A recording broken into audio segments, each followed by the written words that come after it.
Hi friends, and welcome back to Rugged Mountain Homestead. My name is Sarah, and today is a very different and emotional day for me, and why I will get to in just a moment.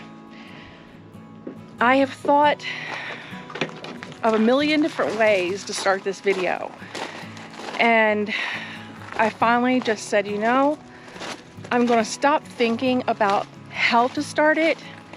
I'm not going to try to dress it up and make it look pretty, have all the right fancy words, because I don't have them. And I'm just going to be me. And I'm just going to show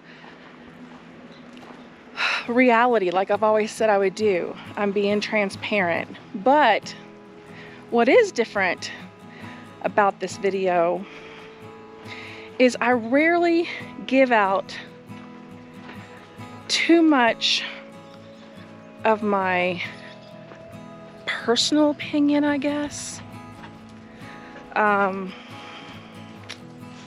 Maybe I share thoughts. I'm never going to get into. So today, this is raw. The most raw. I know that in a previous video I had said, oh, this is a really vulnerable moment for me.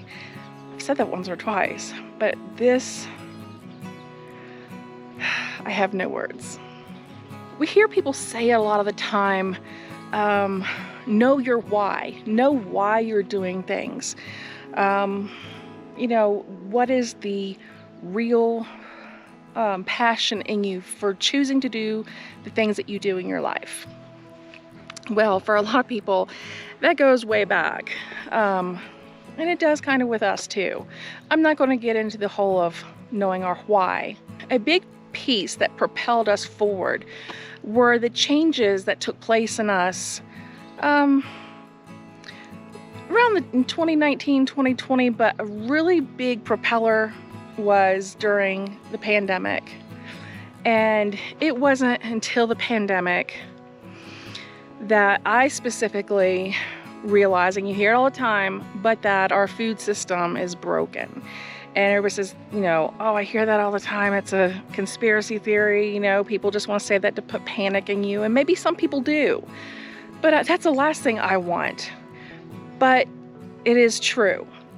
And how I know that, how everybody should know that, is that at any time, like we saw during the pandemic, the least little thing can throw so much chaos and kilter into something so basic as us having food, or the right types of food, that it was like, you know what? I don't want that for myself or my family. I need to get a grip on that. And so that was one of the major things of homesteading, was that we wanted food security and to be independent from systems designed to make us dependent upon them. From all of our videos, the story is we sold our house, we packed up what we didn't sell, and hitched up a trailer and moved out west to start our quest for self-sufficient, secure freedom. Now, when you say freedom, what I mean by that is that I have the sole choice, let's use food for an example, of what to put in my body, of the method that I'm going to get it to my plate, and nobody's going to interfere with that. So, gosh, homesteading, awesome. Let's rock and roll. Friends, we have been kicked in the gut so massively. I'm trying to find a way to get out of the direct sun here. Dean and I have been hit in the gut in the most massive of ways. And it's going to take us a long time to recover from this. But we're going to. And you're saying, Sarah, you're talking so cryptically. Come on, move along. What is it? Okay. I'm trying to get my emotions in check.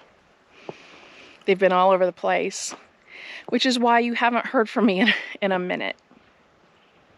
But friends, this is what it looks like to not have freedom and be part of a broken system.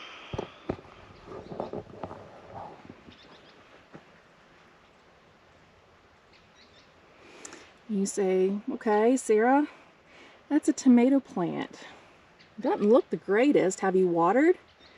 This, my friend, is not a water issue.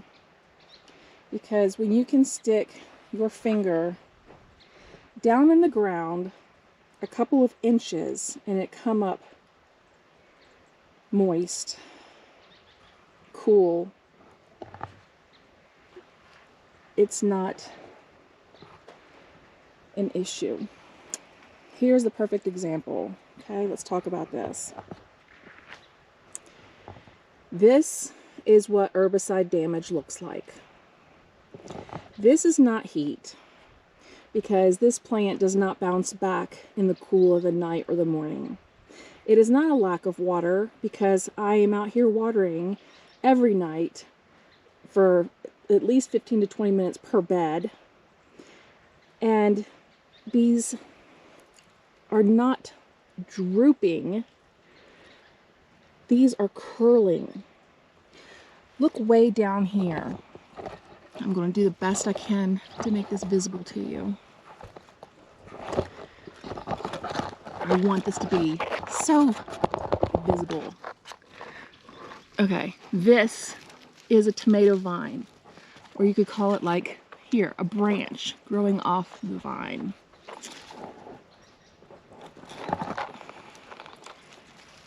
Branches, vines and tomatoes don't curlicue. They don't do that. Leaves on tomato plants do not stay in the shape of a taco that never open. The new growth on a tomato plant is not supposed to curl around the vine. It's not supposed to have a pig's tail look to it. This is herbicide damage. Now I know this, I'll get to that. I have been coming out here watering, and I'd only done 2 videos on the garden, and because after that second video I started looking at the tomato plants as they were getting a little taller. As you can see, this one is taller. I mean, they were, down, but this one is taller, but it just didn't look right. And I'd seen other people have problems, and at first I thought, I'm gonna throw some blood meal on the bed. Let's see if that helps things. Maybe it just needs a little perk up. And as I kept looking at these leaves curling and not becoming uncurled because they were hot. If a tomato plant is hot, the sides of it will kind of cup. It won't look like a taco shell, but it'll cup. But it'll open back up when it cools down. It's a way of protecting itself. Okay, so I thought, well, this is getting weird. Something is wrong. Well, when I noticed the vine that I just showed you at the very bottom of this tomato plant that literally comes off this main stalk in a curly Q. Look at this. That is not normal. Now, I thought, okay, let me go to my gardening friends on the gardening forum and see what they have to say. And a lot of people did ask about my watering schedule. And I also had a couple people say, That looks like herbicide damage. So the real canary in the mine test is with beans. Beans sprout faster. You know, they show symptoms sooner than tomato plants. Tomato plants can go a couple weeks in the ground like these did without any indication that something's wrong. And then all at once, you know something's wrong. Okay, the day that I replaced tomato plants in the garden bed from the hail damage, I also planted bean seeds, green beans, different varieties. And they started coming up and I started seeing them. And I have, that last video was the only video I have with my green beans, and they just had their first leaves. Well, then their secondary leaves and tertiary leaves began to show. And I knew, but I was like in some kind of denial. And I wanted it to be anything other than herbicide damage. So I looked at this green bean. And this green bean plant is obviously very deformed. This being secondary and tertiary leaves, they are very cupped. Almost looks like a little tiny seashell. They feel hard and plastic. They're not pliable. And you can see it's grossly deformed.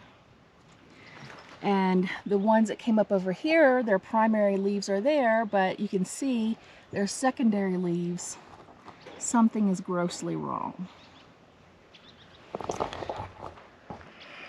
So I decided after all this, that, you know, where can I get help? I want to test my soil. Something's wrong. Because if it's happening to not just tomatoes, but now your beans, and the nasturtium leaves are cupping, and peppers are completely stunted and shrinking, something is in my soil. And I already said I knew it looked like herbicide damage, so that's in my soil. So I went down to my local extension office to do a soil test, to get information on getting a soil test. And a very kind lady was giving me information. Introduced me to the extension officer for Colorado State University, he was a huge help, and a lot of good information and honest information. And he told me at that point, when she came back in with the bags for the soil test and all this, herbicides can't be tested for in the soil because such a minute amount does so much damage that labs for soil testing only go to the per millionth. Effects in your soil due to herbicides is in the billionth. So it'll go undetected in a normal lab soil test. You can test for nutrients. And so I asked, is it okay? Is a soil test going to show possibly you have lack of certain nutrients because of an herbicide? Nope. Herbicides are a silent killer in your garden. Now, don't misunderstand me. I am no enemy of a farmer or a rancher. I have the highest respect for them. They are some of the hardest workers I know. And they have a hard job. And 95% of them are not in it for the money. They're in it for the love in their heart of being a farmer. Farmers have some of the most hope and the greatest faith that I've seen. Because no matter how things go awry, no matter what Mother Nature throws at them, they're back at it the following year, either trying to fix it, do it again, do it better. But there are things now being given to humans by government agencies, by chemical companies, you know, the big thing of work smarter, not harder. And slowly but surely, it's killing things. And herbicide is one of them. Because friends, I am completely and utterly wiped out. Nothing in here is any good now. And even if it is something that is not physically changed by the herbicide, because some things aren't physically changed. So these lettuces, wow, they've made a beautiful comeback. Sarah, you can salvage that. At least you can salvage that and you can eat that. Okay, I could eat that. But it's grown in soil that contains a poison. A poison that in the per billionth is strong enough to do this. To completely deform, stunt, disfigure everything that grows in it. I don't want to put that in my body, because if it's doing this to the plants, what is it going to do to me?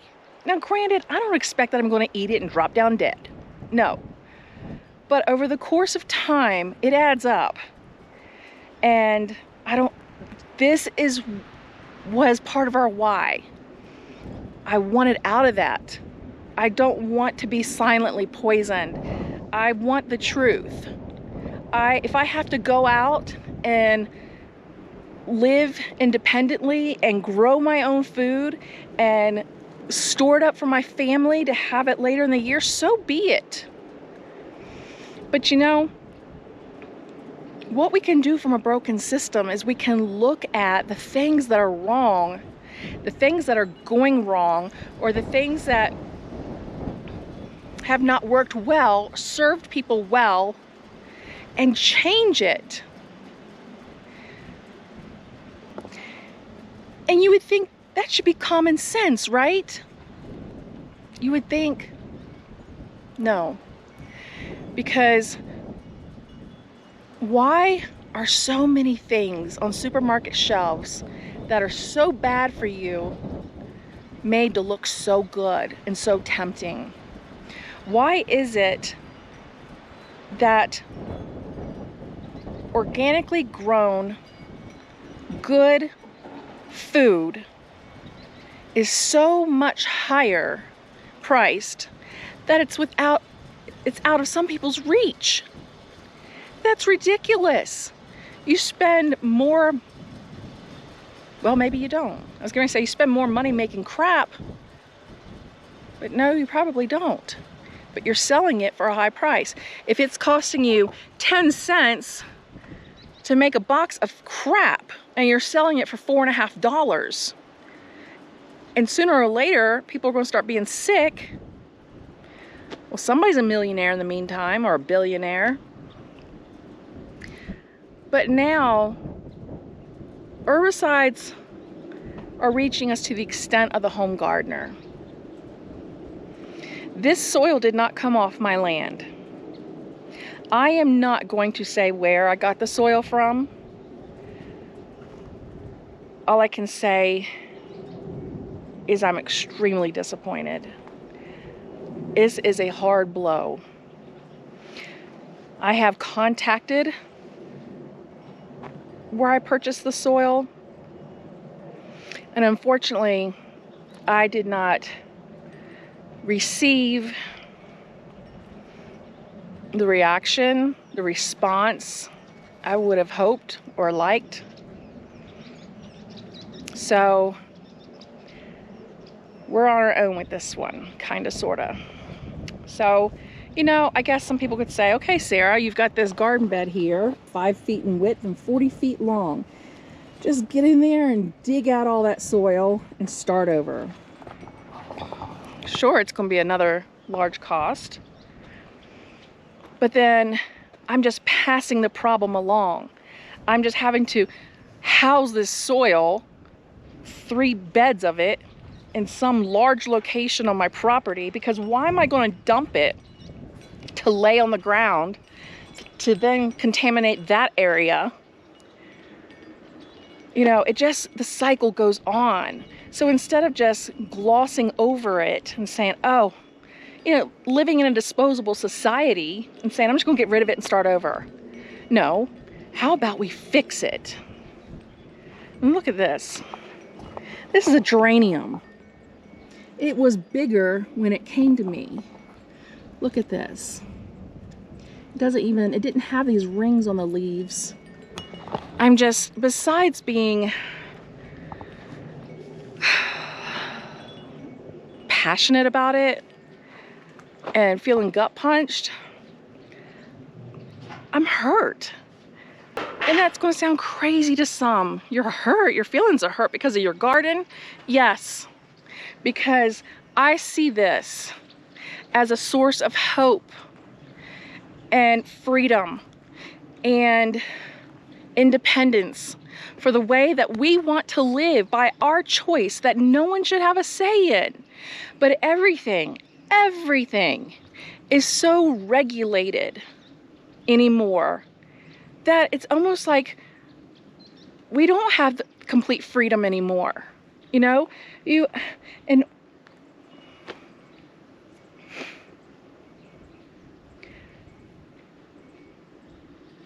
I should not have to worry that when I put a plant in the ground that I've worked on since March the 30th and grown from a seed and pondered over in seed catalogs and thought about my growing season and what would work here in that amount of time, and you know, a lot of me goes into my garden.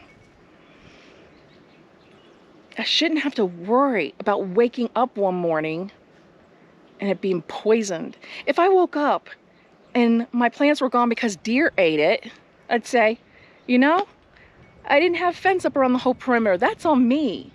That's natural. Animals are going to forage. It is not natural that somebody sells me a product that is going to kill everything I put in the ground. Here's my 5x24 bed.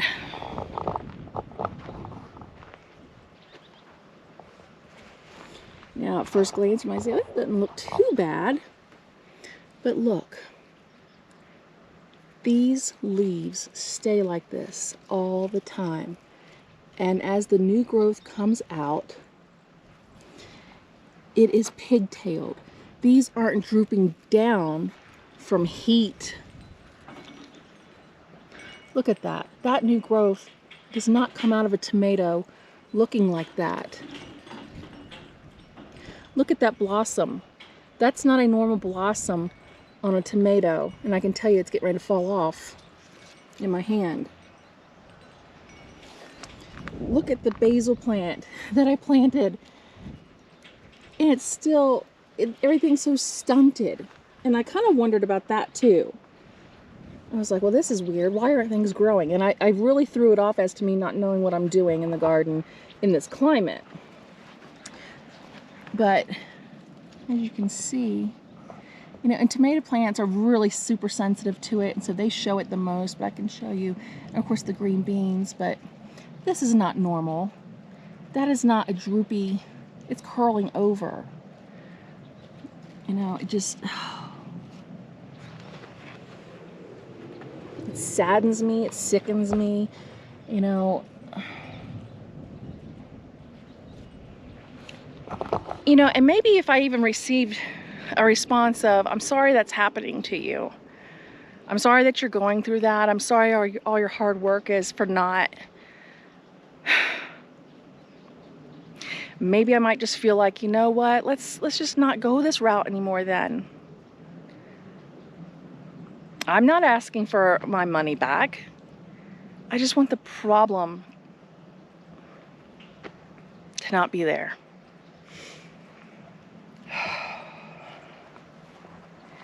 See here, here's another good one. Look there.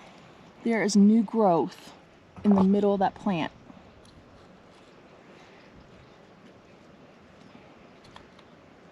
And look at it. It is all curlicue. Just like this one.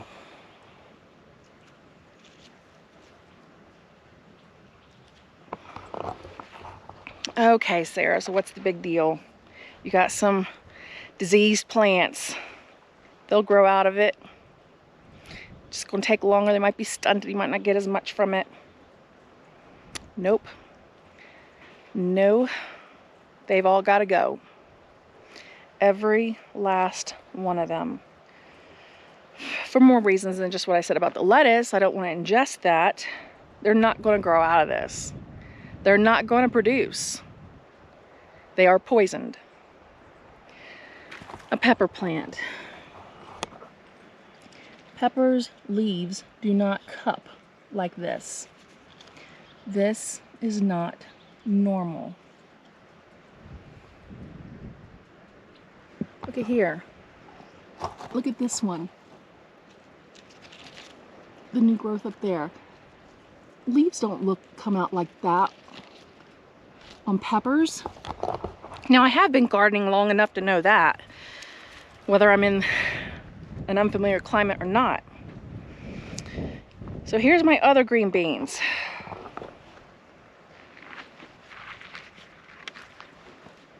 Look at this. The coloration. Look at this. Now, if you had any type of problem with lack of water, you're not going to have secondary and tertiary leaves that are like plastic.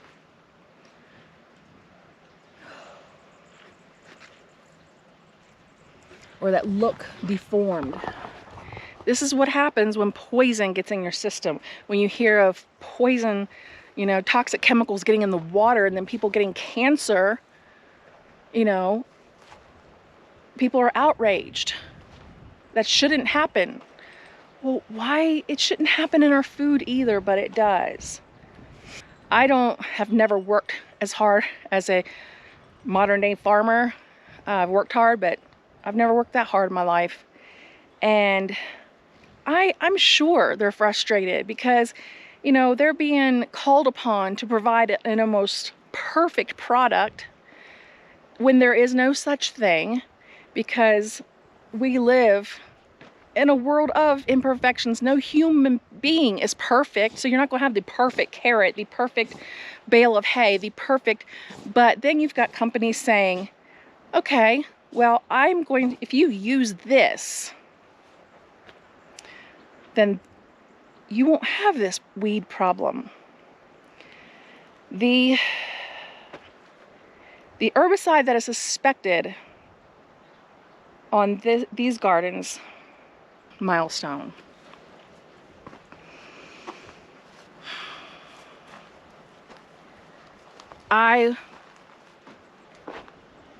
If I had been disclosed to that an herbicide had been used, I would not have purchased it, obviously, because I know enough about gardening to know that's going to kill your garden.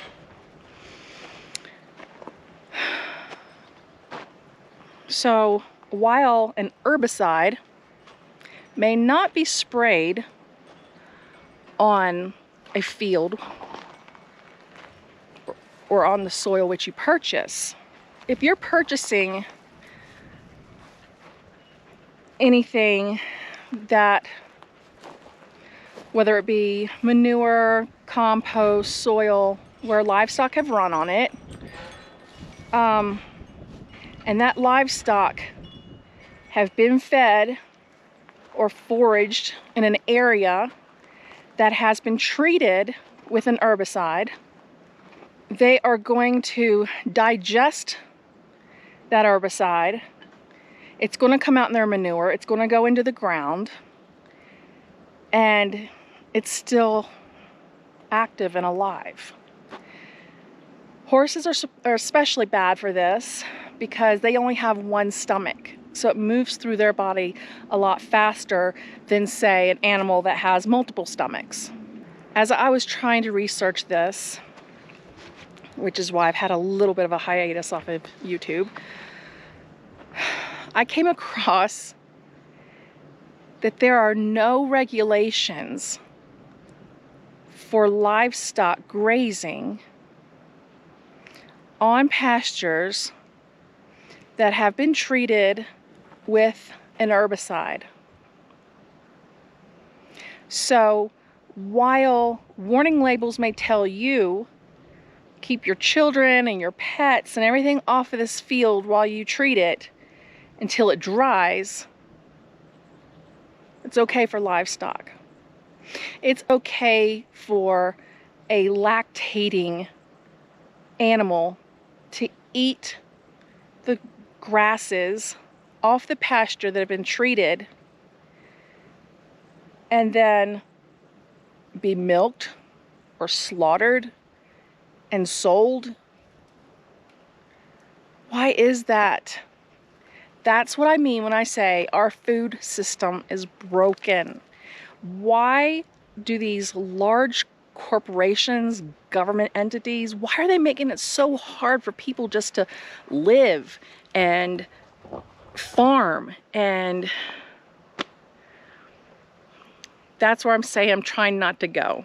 I'm not gonna get into all that. But this is why I won't be harvesting anything this year. Now,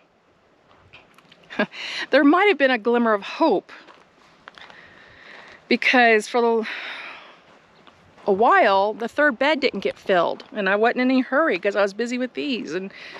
But we had the soil stored, you know, over on a different location, and we needed that location for something, and so Dean went ahead and filled the third bed. And it's all contaminated soil. So I'm going to work through my emotions and do what needs to be done. Now also keep in mind that contaminated soil can be hidden in other ways, because if you purchase contaminated soil and you're just using it for your lawn, it's not going to hurt your grass. Grasses are resistant, and that's the whole point to the herbicide. It's being used so that noxious weeds in a location can be killed and die back, but the grasses are unaffected. So usually those weeds are broadleaf. So that's actually a poison to all broadleaf plants. It's just poison in general. And so that's why on things like certain flower bulbs and grass and different landscaping types, you'll never notice it. You'll never know it was there from just looking at it. But if you put it in your home garden,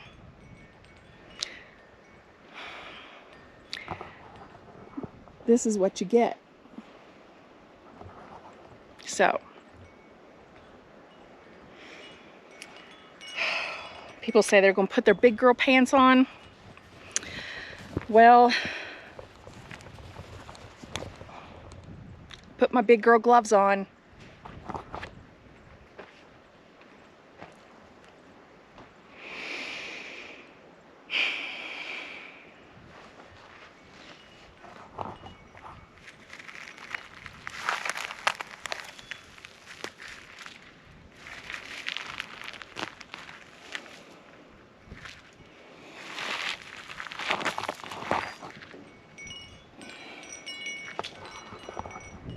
Because it's contaminated all the way down to the roots.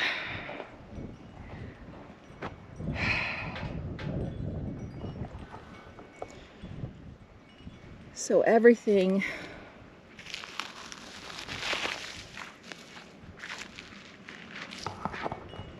and I mean everything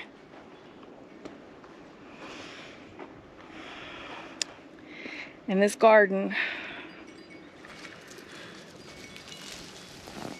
must go.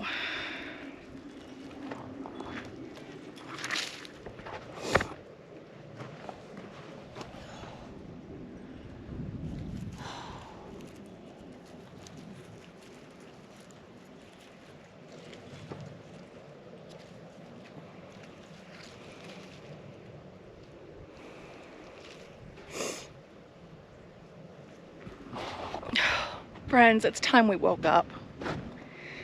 It's time we take a stand to say, you know what? I don't want to live like that. I don't want to eat that. I don't want to live in denial. And while it hurts, I'm getting ready to rip up every plant in here. But I'm going to take you on a journey with me, if you're still with me. And we're gonna fix this. We're gonna remediate and do a lot of work. Part of me is angry too. I'm more hurt and upset, but I'm angry too, because I thought I was gonna be out here bringing in beautiful harvest for my family, putting food away that I knew was good and nutritious, and going to help us be healthy and not have gut issues.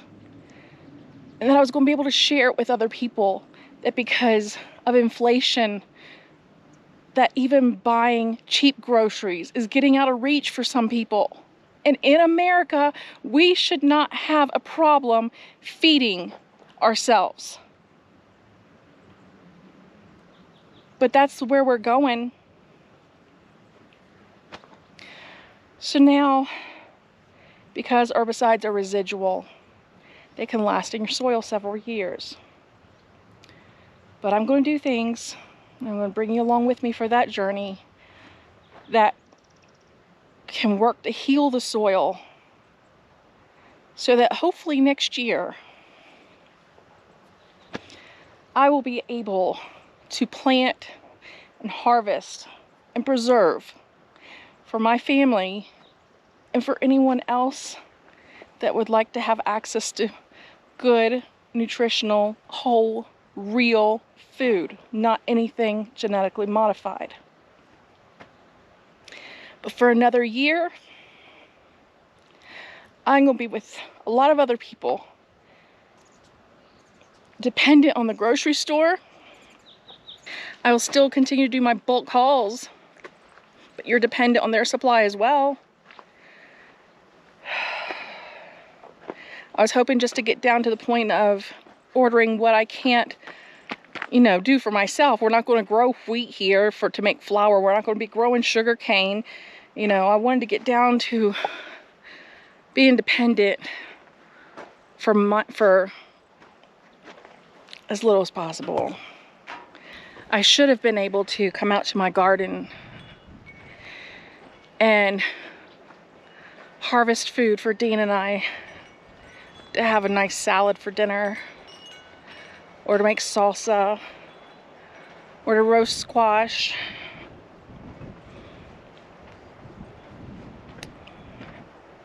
That has been taken away from me this year. Say, oh, Sarah, you're being dramatic. No, I'm not. Because I look at it as an invasion on our freedom, our independence. And it's just not right. And it's not right for a lot of people. I know I'm not the first to go through this. I know I'm not the last. But I will be hyper vigilant now. And I implore you to do the same. To do everything you can yourself. And really, if you have to get anything from somewhere else, ask questions. Ask deep questions. I just asked a basic question.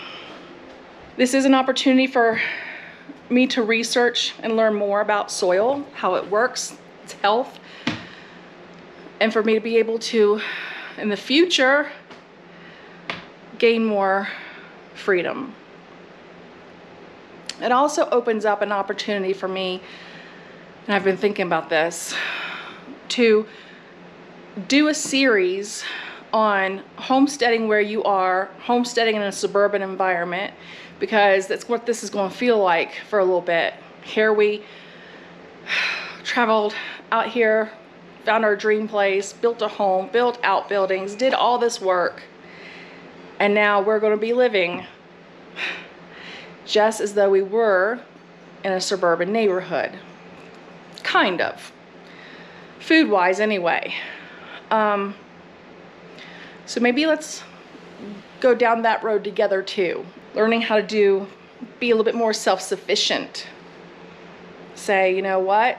I hear you, Sarah, and I don't like that high fructose syrup is in my bread. There's no reason why I need to have that. Or my granola cereal has FD5 and yellow 40 and all these crazy things. So, you know what?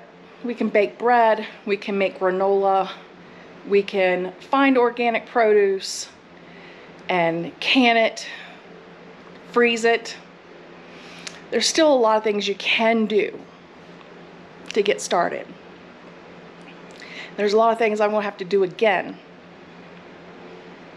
But I'm going to get there because Dean and I are determined. This is the life that we want. I don't want to be locked into systems where I'm dependent on a government agency or a local agency for me to be healthy. I fully believe medicine has its place. I'm grateful for hospitals and for doctors and their knowledge. I am not thankful for systems that are making so much money off causing symptoms that make you sick, and then you go to this entity to give you a medicine to make you well because you ate this and it made you sick. Why not just go to the root of the problem and say, I ate this, it made me sick. What is in this? So what's the short-term solution to all of this? Go to your farmers markets. Support anything organically, locally grown. They need your support.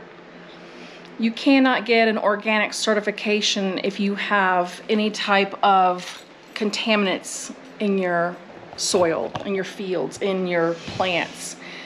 You can't get it. Or go to people that you trust, that you know are growing organically.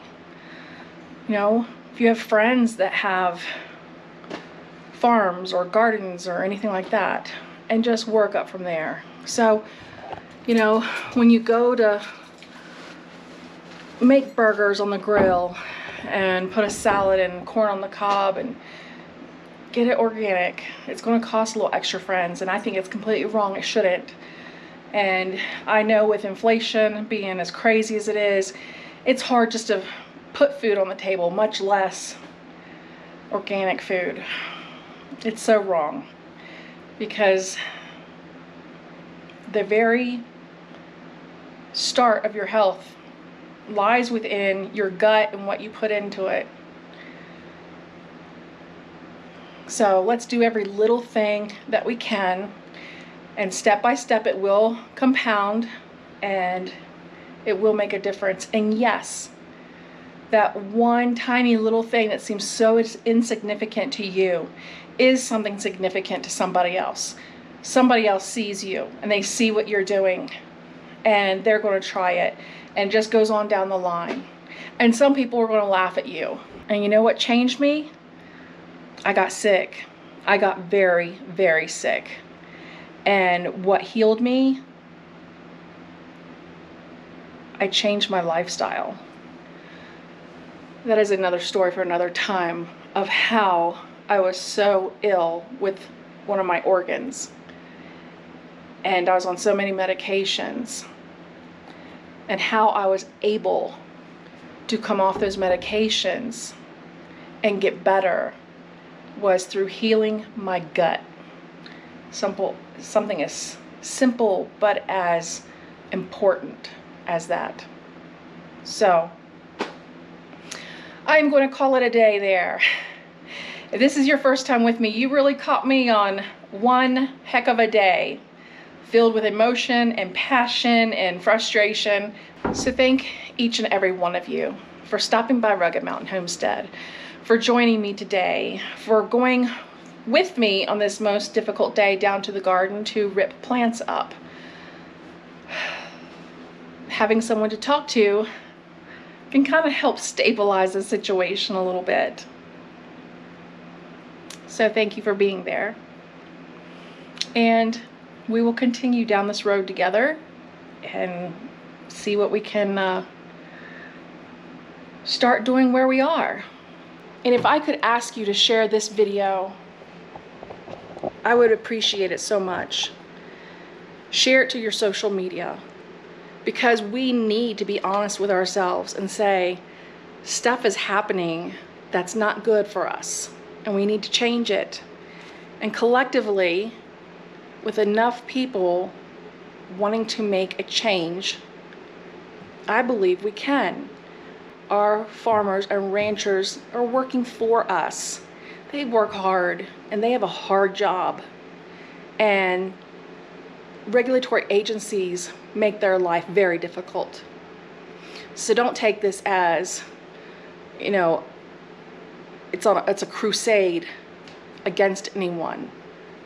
It's a fight against large corporations that would produce such a toxic product that it can kill things in such a fine concentration to the billionth.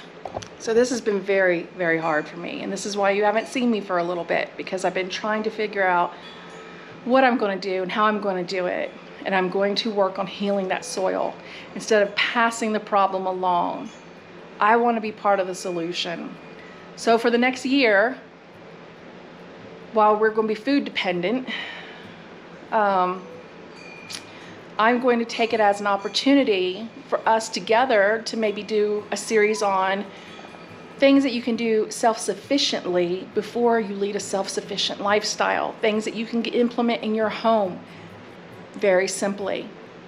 You look and say, why do I have high fructose corn syrup in my bread? That's not necessary. You're right, it's not. So let's bake a loaf of bread. A lot of little things that you don't think of until you really get on a roll. But anyway, I'm starting to ramble again. But please share my video. Share it with your friends, your family. We all want to thrive. We all want to be healthy. Nobody wants to have health issues. The best thing we can do for our bodies is to feed them well. Give our bodies the fuel, the nutrients that it needs to perform well. And that goes all the way back to the basics of our food, how it's grown, how it's preserved. So wherever you are, I hope you're having a wonderful day. I thank you for joining me up here and helping me through a really rough moment. And I hope you'll continue with me on this journey through ups and downs and all the craziness that life holds. So until the next time, take care.